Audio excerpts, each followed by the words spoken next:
Hello, welcome back to Living Box Free. I'm Ashleyne Seitz. And I'm Becky Ford.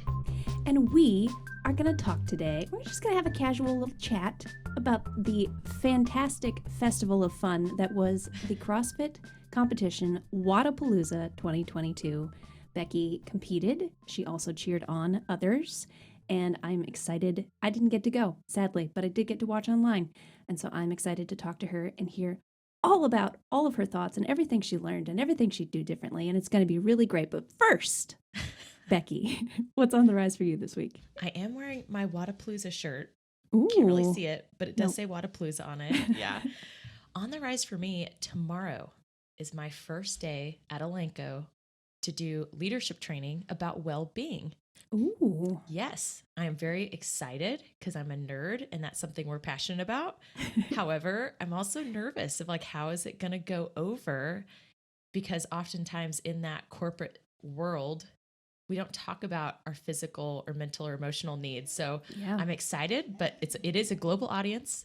And I am not naive to think that there'll probably be a lot of feedback, which I need.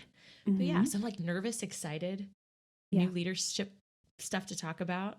Yeah. Yeah. And how are you defining wellness in this particular instance? So similar. I mean, really, the podcast we did on wellness is a great one to go listen to. I will say the model, we've got 5 different pieces we're focusing on. The one that I'm like, ugh, this is important, but it's not that fun, is the financial one. We did Okay. decide to do financial, but we do we combined emotional and mental. So mental wellness there, but then physical. I had rest, but our HR folks liked renew better. So it's going to be interesting. Okay. renew. Yeah. So yeah, there's 5 different pieces we'll talk through. Connection or community. So people, social. Okay. Yes. So Cool. if you'd like to learn more about wellness, go check out our wellness podcast we did a Yeah. few weeks back. It was a couple weeks ago. Yeah. Yeah. It was a good time. What's on the rise for you? I'm going to be boring and say what most Midwesterners would say this week, which was shoveling snow removal, cleaning the car off. We got a decent amount of snow this week, which was fun. I feel like it hasn't snowed in a long time like that thoroughly. And so being from New York, I enjoy snow and I expect it. And I'm always a little disappointed when we have a winter without snow. So yeah, we got a bunch of snow. And went out and shoveled for a couple hours, shoveled the neighbors' cars out, shoveled their walkways, shoveled our driveway, just kept shoveling because I couldn't get to the gym. So I was like, might as well exercise somehow. And what a made great a little act of fort, service. which was fun. So shoveling, snow removal. When I was shoveling our neighbor's walkway, she stuck her head out and she was like, you don't have to do that, right? And I was like, why would I feel like I have to shovel your walkway? You're perfectly capable. I'm just out here anyway. I don't have anything else to do. So it was very funny. But That's awesome. Enjoyable. I enjoy snow. Good. How did your shoveling situation go? It was comical. Yeah. I started to shovel over the noon hour on Thursday when it was snowing while I was on a call with someone at work. And then my fingertips started to go really numb. and so I came inside, and then Friday morning I started work early and I just got a call from my husband who's like, I'm stuck. So then my shoveling became, it flew into that urgent and important quadrant as he was stuck. So we both were out there shoveling around his car. He was in reverse and I'm pushing it. We made it out.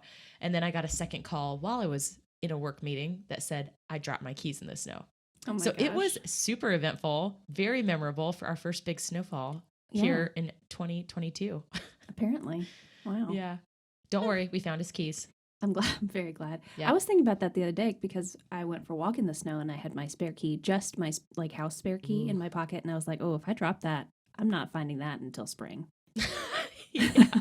Some squirrels shiny object. Yeah, exactly. Might be gone All right. forever. Anyway, enough about snow. Becky, talk to us about Wodapalooza. What even is it? Let's start there. Yeah, Watapalooza. What a fun name for those who are not a CrossFitter and you're like, that is a really weird name. There's a purpose behind it. So WOD in CrossFit is what we call workout of the day. Watapalooza is basically a CrossFit competition that really any athletes from across the globe can qualify to work out there.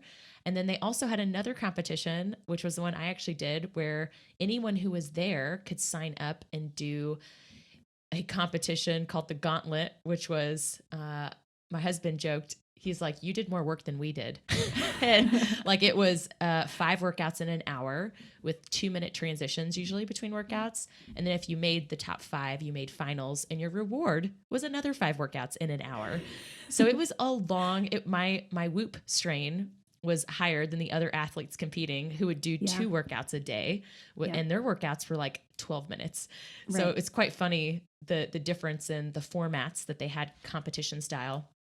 But it was so cool. Like I had 2 judges. Neither one was from the US. It's the most people I've been around since 2019. Oh yeah, I believe that. I don't know how many people were there total, but it was all outside. They had like 5 different stages, quote unquote. So platforms where athletes are working out. And when I say anyone can compete to go there, they had age groups. So they had like teenagers, they had masters, which are the older population. They also had adaptive athletes, which are those athletes who might have something that's hindering them from being able to do all the movements to the normal standard. So it could be people in wheelchairs or people with one arm. And yeah, it was just so cool to see so many diverse people together celebrating fitness and cheering each other on. Yeah, that's awesome. And it's I forget the word, not an official CrossFit event. What's the So they used to have like sanctionals. So it went regionals, sanctionals, and now it's semifinals. It is not a semifinals anymore, but it feels like one. And it feels like one because the elite athletes do win money. When I competed, my parents were like, "Oh my gosh, you got first. How much money did you win?" I was like, "Nothing. I am not elite. I paid to do this. I paid money for this t-shirt I'm now wearing. That is extremely expensive t-shirt." So it feels, and I think that's the cool thing for those athletes who are just like normal Joe Blow CrossFitter. You feel like you're at a semifinals or at the games because of the production. It is the professionalism. You're competing against a whole new audience. Ash knows, like we do local competitions, you see the same faces and you're like, oh my gosh, she's here. She's going to beat me on the lift or whatever. You like these athletes, I didn't know a single one. They're just from all over, which was pretty cool. Yeah, that's awesome. Okay, so let's talk about the big picture competition and then we'll talk about you specifically competing. Perfect. So big picture, what was it? I mean, you said it was cool being around, like you feel like you're at the games or something like that, but like, was it busy all the time? Were you running from one thing to another? Did it feel organized? What was it like? It probably depends on who you talk to. And I'm probably a little more positive than some people who were there. Well, good news. We're talking to you. Yes. From my standpoint, and I know there were some challenges, like we had a 4-hour rain delay one day and that messed up all the scheduling. Some events got canceled. Overall, for how many athletes were competing and a number of volunteers needed, I do think they did a fantastic job and they dealt with those challenges as they come, like weather delays. From my point of view, it did feel like we were running around a lot, but it was because we had 2 separate teams from our gym, people from our gym who were competing, and they were always like, an hour apart and would do 2 events a day. And then you're driving home so athletes can eat lunch at the Airbnb and then you're going back. So it did feel like we were bouncing around a lot, but there was downtime as a spectator to hang out, cheer people on, watch other athletes from all over, athletes that maybe you watch on Instagram and you admire. And so for me, it was the right type of busy. Yeah. You never were bored. We did go back and forth bouncing between watching our men's team. We had a female from our gym competing on a team, and then also being able to watch some of those elite athletes that you just kind of like have CrossFit crushes on. Yes. Which you got to meet one of your CrossFit crushes. Am I correct? Yes. How did that happen? What was that like?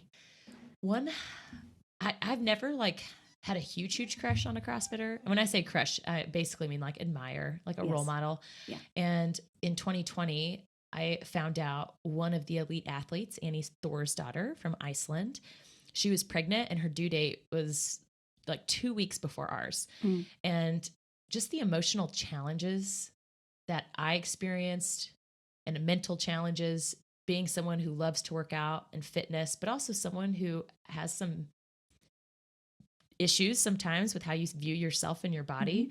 It was really cool to watch her share her journey on social media. And it was like she was always a couple steps ahead of me. And so they had their baby. And I was like, oh my gosh, we're having ours in like a week or two. And I really appreciate Annie's vulnerability on social media. She did a blog post that CrossFit shared about postpartum depression and just the challenges. She talked about how she stopped breastfeeding at 6 months and they went to formula, and just the judgment that people give you, and like truly doing what's right for you. And for me, that was just so important because I am a people pleaser. And when you have different generations in your family telling you, I'll never forget, I think it was 9 or 10 months was when I stopped breastfeeding. And I have a family member who's never had a child, and she's older. And when she found that out, I just had the biggest look of disgust on her face towards me. And she goes, well, you know, that's not healthy to stop. And so like those moments, and that's an example. And I know some people don't have good poker faces and they have no filter. It made me feel horrible. Right. Yeah. And so Annie was just someone that really stood out to me as a role model, even though I never met her, from a mom perspective. And then those moments of disbelief that I'll never be able to do what I once could. My body is weak. You know, my pelvic floor, it needs training to be stronger, and some serious help.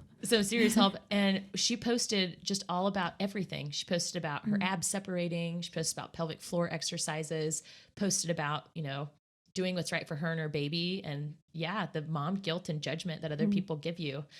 So when I met Annie, it wasn't that moment where you're like, oh my gosh, you're such an amazing athlete. It was that moment of, you're such an amazing mom.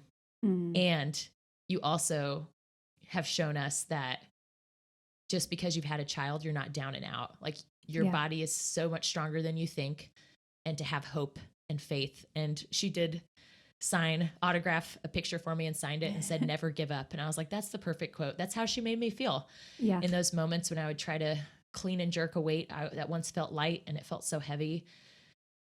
You wanted to give up. I did. I wanted to give up and throw in the towel, but there's also that inside part of you that you want to prove yourself wrong. And so she really, it's crazy. Never talked to her until Watapalooza. We were the very last people in line. I don't know if I told you that. No, you didn't. There was a long line and they cut it off at a certain point. Okay. And they cut it off right after. It was Callie, Trish, myself, and Kaylee. And we stood in that line. We just talked forever because it took a long time. And, then the ladies, Tristan was like, oh my gosh, he told them like, what a big crush I have on Annie. And so we were all going to go up to meet her at the same time. But then the ladies purposely like waited behind me and let just me go up, which I thought we weren't doing that, but apparently we were. And so there's a video out there, and I couldn't even talk. I just started to cry, and she gave me a hug. And that was definitely the highlight of my Wodapalooza experience, was getting to meet her and let her know how she's helped me feel. It's a pretty great video. I wonder if maybe we can share it after this episode comes out. Yeah. We could do that. I get teary-eyed just thinking about it. It's inspiring.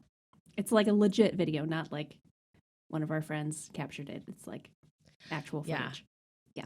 Yes. That's really cool. Apparently I was the only one who was emotional, because that's like the one video that sponsor keeps sharing. It's like CBD MD. But yeah, I just couldn't help it. It just came out. That's awesome.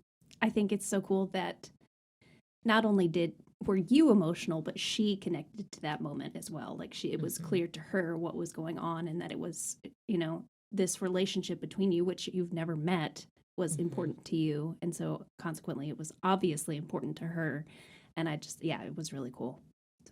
So glad you got that moment. Me too. Any other things that happened there that we should talk about? Like, what was the merchandise like? Or I know you guys got to test out some different like workout stations, or I don't even know. I saw videos, but I wasn't really sure what was going on. So anything else we should talk about around that? Oh my gosh. The first thing that popped in my mind when you said vendors, the first day, so they had water machines outside, Okay. And all of us CrossFitters, we guzzle water, and it's Right. warm in Miami. So it's in Miami, Florida. And that first day, it was like 10 a.m. and all the water machines were broken. None Oh, of them would work. no. The water was cut off. And there was a vendor that had hydrogen infused water. Oh my It gosh. was like extra hydrogen infused water. It was in these like foil, I think of the pouches, like the Okay. Puree baby pouches that we Yeah. used to give Sawyer. It was like a Or like big, Capri Sun. yeah, it was like a Capri Sun hydrogen water pouch. Kaylee and I, we were so thirsty. I think we took like 8 in a day each. And we kept going back. We're like, good, it's a different person. And we grabbed like 2 at a time. Yeah. Anyway, long story short, they ended up running out of water because everyone found out like Yeah. the hot word on the street was water Yep. machines are broken. Go to the hydrogen water vendor. Yeah. So I don't know. Apparently hydrogen infused water is supposed to help you recover faster. Okay. I have no idea, but Sure. when you're thirsty, it tastes fantastic. I have no idea what the science behind that is, but probably true. Yeah. Yeah. Yeah. So there was hydrogen water. Woohoo. There you go. There's your promo. Thank you for giving us all hydration during the water machine breakdown of Wodapalooza. There's a ton of cool vendors, CrossFit apparel all over the place. You know, a lot of stuff that you're like, man, I guess I need to sell a kidney to pay for this. It's so expensive. The things you do for brands, right? Yeah. I was super proud. Tristan and I think I got one pair of leggings and one shirt. Wow. Yeah. I got one shirt and one pair of leggings. Some We got a restraint. 20% discount for him Impressive. being a veteran. Okay. But yeah, vendor wise, there's a ton of competitions at vendors. So they had one and they were like, beat Jeffrey Adler at this workout and you win a new jump rope. Okay. All right, let's beat a games athlete and win a new jump rope. Yeah, You got to sell your sure. soul for that one. Yeah. Is it worth it? I hope he didn't try very hard. Yeah, I didn't do that one. I was like, I'm okay. So there's a ton of different competitions at vendors. Okay. They did have other famous athletes like Amanda Barnhart we got to meet. She Cool. was at a Comp Train's booth. So the vendors were super fun to go around and look at. From an overarching standpoint though, my favorite part definitely was watching the different athletes. There was one night that the adaptive athletes were going and we were up in this like VIP, it was standing, not seating, but standing. Mhm. And we could like look down and see the adaptive athletes to our left, elite athletes on our right. So that was kind of cool. Yeah, that's awesome. And yeah. And then of course, just watching our teams, my husband, he was on a team of 3. And so those individuals who did the Watapalooza competition, they had to qualify. So my husband's team, they beat, oh my gosh. I don't know, like, I can't even remember 400 other teams. It was a ton across the Wow. globe and the Yeah. top 40 go. So, and then they ended up getting 3rd overall. So that was super cool Yeah, to see. That's awesome. And of course that didn't come without some adversity. Right. Hashtag swimming. And then we also had a female athlete that subbed in for someone on another team who qualified that got injured. Uh-huh. So Sabina, she was our female athlete that got to go and work out with the 3 Kings team, which is another Indiana team. And they did an awesome job. Just the high skills. It was the intermediate division, but there were still ring muscle ups, legless rope climbs, heavy barbell. Yeah. What else? So, they did great. They had the high skills, the strength, the grit to get through it. And they ended up getting 3rd too, which was so Wow. cool. They have two Yeah. podium That's awesome. teams. Yeah. Yeah, that's super cool. And I will say my reward for my husband doing this competition is, Yes. I mentioned there's adversity. Swimming didn't go so well Okay. for our M4G boys. And my reward now is I have a membership to go swimming. And Ooh. Tristan and I, we've gone swimming once together. He's like, we will become better swimmers. Now that he knows he's a bad swimmer, Yeah. or at least bad compared to the athletes there, Right. he's like, yeah. I have a new goal. I must get better. Which I do love cardio. It's more like the water in your face part or in your Yes. ears. I'm not a huge fan of. For me, swimming is about the time that it takes, like to get there, to get ready, to Oh my get gosh. dry, to change. It's just Yes. it takes so long. We went last Sunday Uh-huh. and I put on makeup to go to church. Yep. And then I took my makeup off after church while child was sleeping to go swim. And then you're like, now I have to shower again. Like, Yes. this is so exhausting. To be like a female and go swimming, it's not as easy as like, oh, just dry off your hair with the towel. I'm like, oh, Right. now I look like a wet rat and I smell like chlorine. This is fantastic.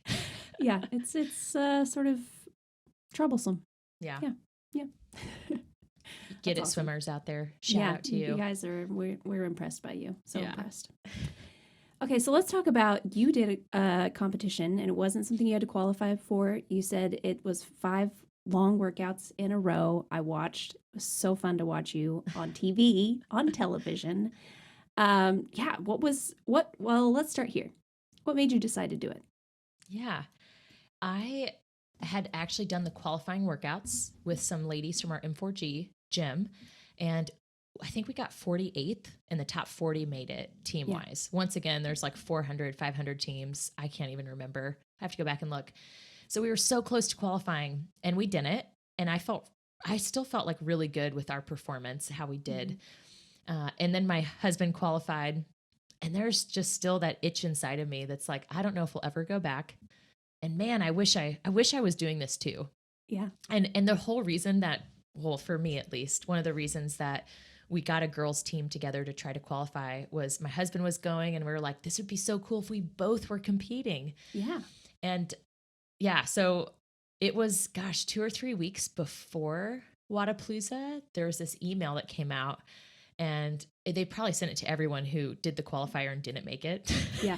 And it was Matt Frazier, the fittest man alive, program, the Gauntlet. Anyone can sign up.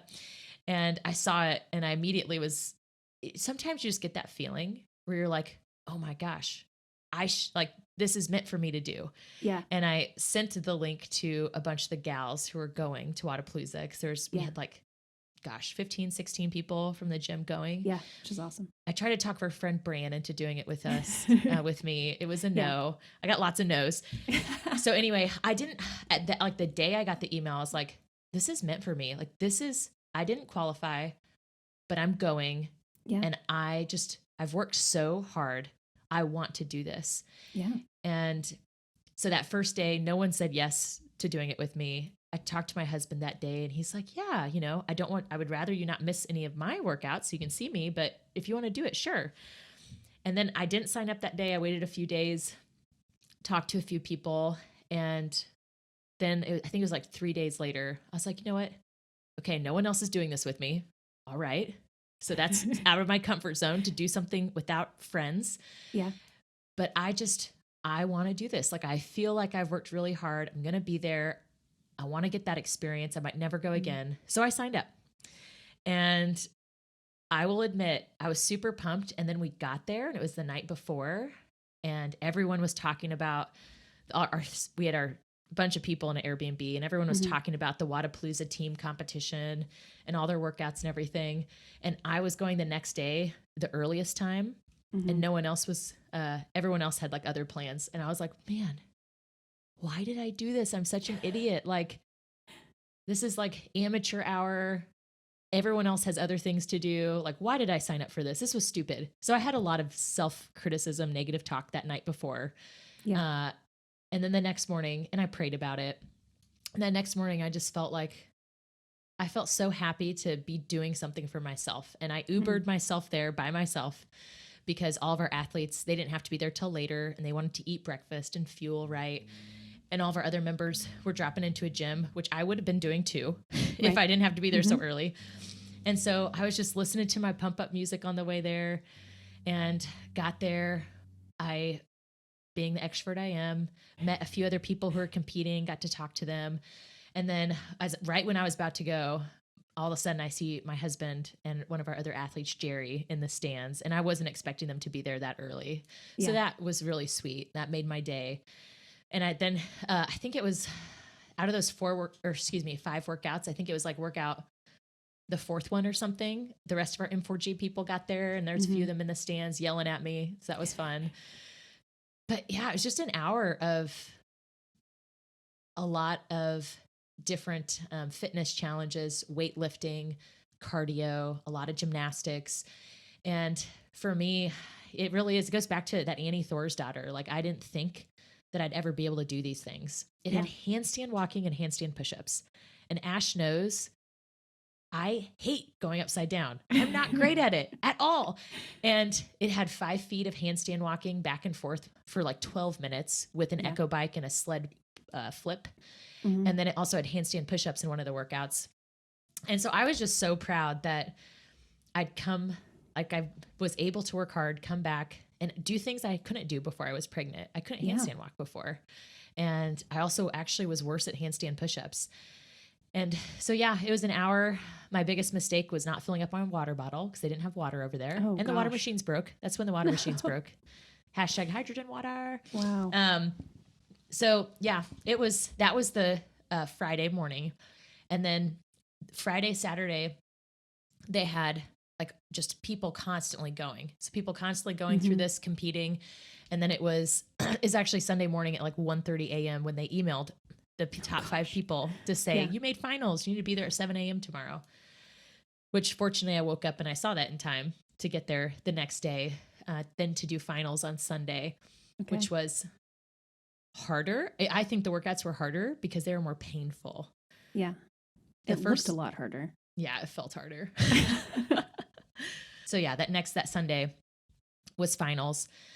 I tell Tristan, I'm like, oh my gosh, that when I was doing it before, our heats, like I was in a heat with a scaled person and an elite person and me, an intermediate. So like you weren't in a heat with the people you're competing against. Yep. And then when you made finals, they are like, okay, intermediate ladies, come on over. And everyone's introducing themselves. And they all have seen each other's names on the leaderboard. And so it was this like super awkward, like, hey, what's your name? Hi, I'm Becky. And I'm like, oh, okay, this is Becky. I saw how fast you did that burpee snatch workout. I saw what you lifted. Okay. So I was like, oh my gosh, I feel like we're all sizing each other up. I'm the only one not in booty shorts and a crop top. I feel like their mother. Yes, but you were also in first, which means they were probably intimidated by you. Yeah. So yeah. That's what was happening. I like to joke. I'm like a sleeper. People look at me and they're like, oh, she looks so nice. And they're like, what? You're in first? What? You don't look like you're in first. And then once you get on the floor, I just go. But I don't look intimidating. And so I'm sure they were like, what? Can't stop, won't stop. Yeah, there's one chick to my left and she was in like the smallest of the booty shorts. And you could tell like she had been lifting for a while. And I'm pretty sure she beat me in the lift, the first workout, I think. And just like I felt intimidated looking at them. I'm like, oh my gosh. And I always have to remember, and multiple of us talked about this. CrossFit, the great thing is appearance means nothing. If you have the biggest muscles, it doesn't mean you're going to be the best. And there are elite athletes. Travis Mayer, he's an elite athlete. He's a father, I think, to 4. And he just looks like an average dude.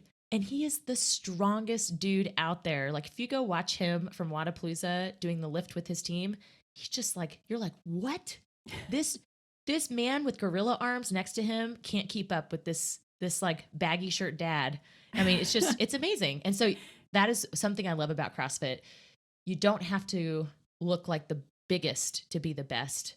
A lot of it's mental and grind and toughness and obviously practicing, right? Yeah. Whether it's that metabolic conditioning or gymnastics or grunt work. Yeah. All of the above. Yep. So what were your thoughts as you watched this online and you saw the other girls I was going against? Were you like, Becky's going to get annihilated? Or were you like, she got definitely this? not. I was like, sorry about everybody else. Sucks to be you. It was hard. We had a pretty good view, like from the camera, but it was hard to tell who was winning necessarily. Oh yeah. But especially during finals, and so it was hard to keep track of like, I couldn't tell from the camera view how much you were lifting. Yeah. That kind of thing. So That's I didn't. Probably good. Oh, It's whatever. my best one.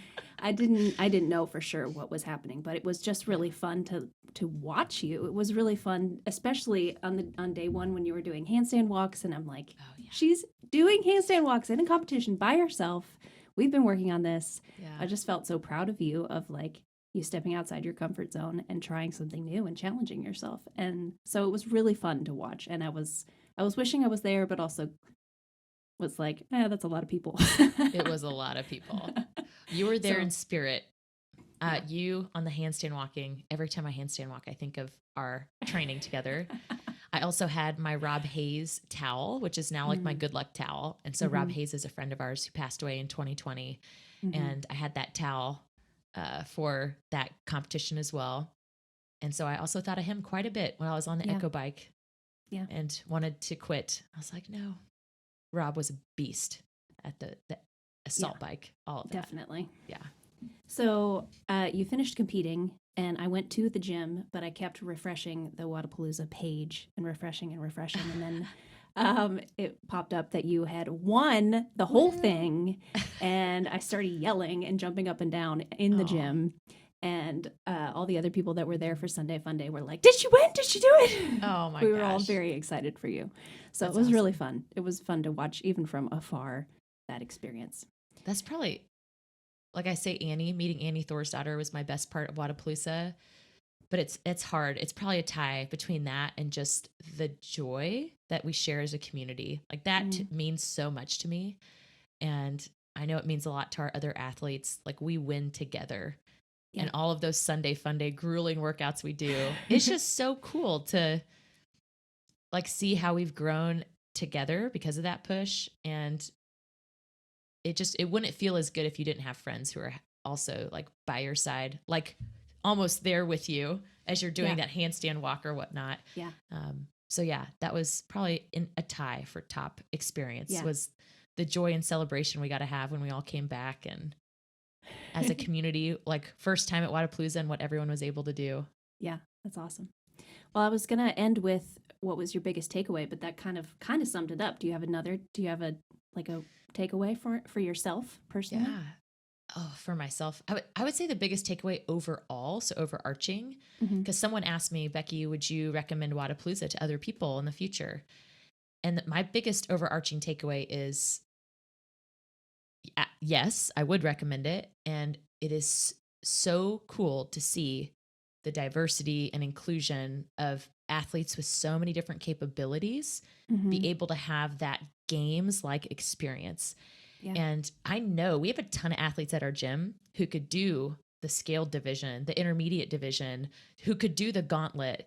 And whether you win or not, like it's just so neat to be out there. And I know that some people struggle to include the role of the role of athlete as a label for them, right? Definitely. Someone asked me the other day, they said, Becky, I saw in the M4G apparel store, there's a shirt that says athlete.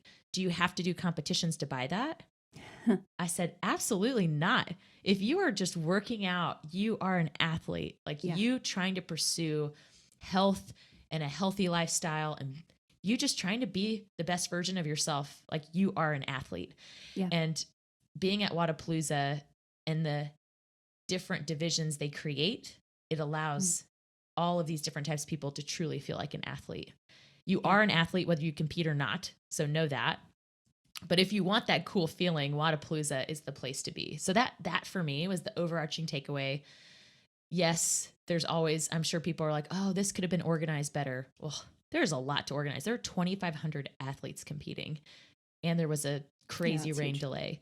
So yeah, that would be my overarching takeaway, as well as personally for me, it's being okay to do something for yourself. And there's like a difference between selfishness and I almost would call it like self-care. Like part of my self-care is fitness. And I wanted to be able to challenge myself and compete against athletes I'd never met before from across the world. And I got to do that. And it was scary. It was outside of my comfort zone. It was a stretch, as we talk about, outside of our comfort zone. And it was really good for me to grow and to believe in myself more and believe that I am worthy to be out there and I am worthy to call myself an athlete, just like so many of us, whether you're on the floor or not. So that was my personal biggest takeaway. That's awesome. That's a great takeaway.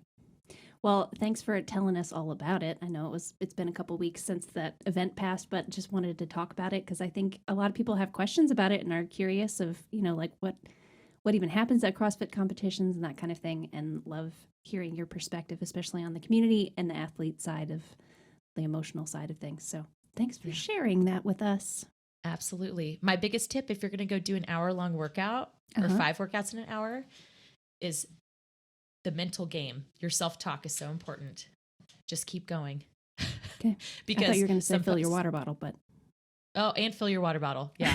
Well, I'm just thinking there was a girl in finals and she just came out so hot. The first workout with Echo Bike, she beat me. I got second. And then after that, it was all downhill for her. So it's like, just keep going. It's 5 workouts in an hour. Yep. It's a marathon, not a sprint. Yes. Just like training. It's a marathon, not a sprint to get where you want to be. That's awesome. Well, thank you, Ash, for being such a great cheerleader. Oh, absolutely. My pleasure. I hope to see you next year at Watapalooza competing. We will see you at Wodapalooza 2023. Woohoo! Yay! All right, we'll be back next week. We don't know what we're going to talk about. Do we know what we're going to talk about next week? Oh, that's the week after, isn't it? Isn't that the 21st? It is. What is next week? The 14th? I don't know. We'll figure it out. I can't even If you have suggestions, throw them our way. Send them to us. We'll talk to you next time. Bye.